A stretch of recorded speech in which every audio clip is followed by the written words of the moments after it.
Good morning and welcome. We've been bringing you non-stop coverage of what is the biggest escalation in the crisis in West Asia, with the US using stealth bombers to take out Iranian nuclear facilities. It's incredible because the United States has never actually struck inside Iran ever before. The US has struck military targets belonging to Iran in other countries like Iraq and elsewhere. But this is the first time in history that the United States has attacked inside Iran, and they've gone for the biggest targets in that country. 3 top-level nuclear facilities, Isfahan, Natanz and Fordo, all of them reinforced facilities, some of them buried deep under mountains. This is considered to be one of the biggest strikes ever and the first by the United States in Iran. Vishnu and I are tracking all aspects of this unfolding story. There are still many unanswered questions, but we do have a significant degree of detail as to how this strike actually took place. It is virtually certain now that the attack was carried out by a squadron of B-2 Spirit stealth bombers operating from we don't know where just yet, but it is likely that these bombers were deployed in the region from at least April this year, according to a whole line of experts that we've been speaking to here on NDTV. So Trump bombs Iran continues to be our top story at this point of time. In terms of a couple of details that we can share with you at this stage, Natanz, Isfahan and Fordo. Now Fordo, the strike on Fordo particularly significant because the United States, through their B-2 bombers, dropped 2 of the weapons that you see in that animation package to the right. It's called the GBU-57. It's the biggest bomb that exists. It is a penetrator weapon. It's called an MOP, or Massive Ordnance Penetrator. It's a 30,000-pound weapon. Remember, the standard large bomb used by air forces around the world is 1,000 pounds. So that's 30 times the blast potential of those weapons, typically speaking. It is designed to penetrate to a great depth by going through reinforced concrete and steel, in some cases, before it explodes with that massive ordnance that it has. It is designed specifically to take out targets which are deep underground. Fordo is a reinforced site. It has been carved into a mountainside.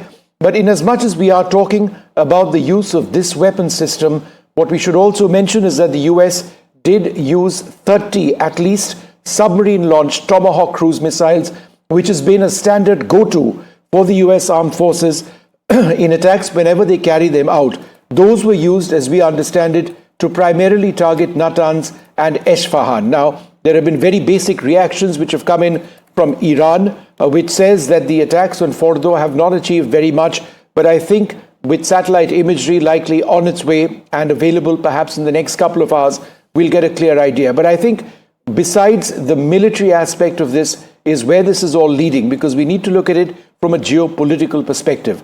And Shiv and I are tracking 2 or 3 important strands. I think for us here in India, one of the most important strands is the continued evacuation of Indian nationals from Iran. The government of India has been evacuating them. It's been called Op Sindoor. Those missions continue today, number 1.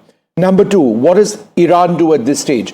Does Iran get onto that table, much like Pakistan did in a completely different context, and say we want to end this? Number 1, we will not be lobbing ballistic missiles at Israel, or will Iran, as they have vowed to do, attack American targets as well if America attacks? Will America's attack? What will Iran do next? Those are 2 of the key strands. Shiv. Very key strands that we're tracking right now, Vishnu. Also the possibility of Israel conducting some manner of preemptive attack, because remember, Iran, that has just had 3 of its principal nuclear facilities bombed, it is near certain that there will be some kind of a response. There is an outside chance that this whole thing will just wind down towards peace and negotiations, but it is very likely that some form of retaliation is going to happen in the foreseeable future, perhaps even later today. Could it be another swarm of missiles? Remember, there have been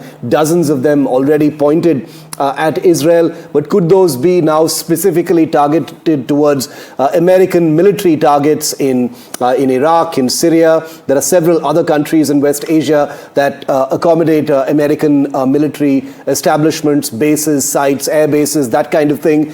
So there's no shortage of those just across the Strait of Hormuz and the Persian Gulf. There is a plethora virtually of targets for Iran to pick from should it choose to actually do so. There is talk of the possibility of a retaliatory cyber attack on Iran and Israel and the United States. So all of these scenarios are currently there.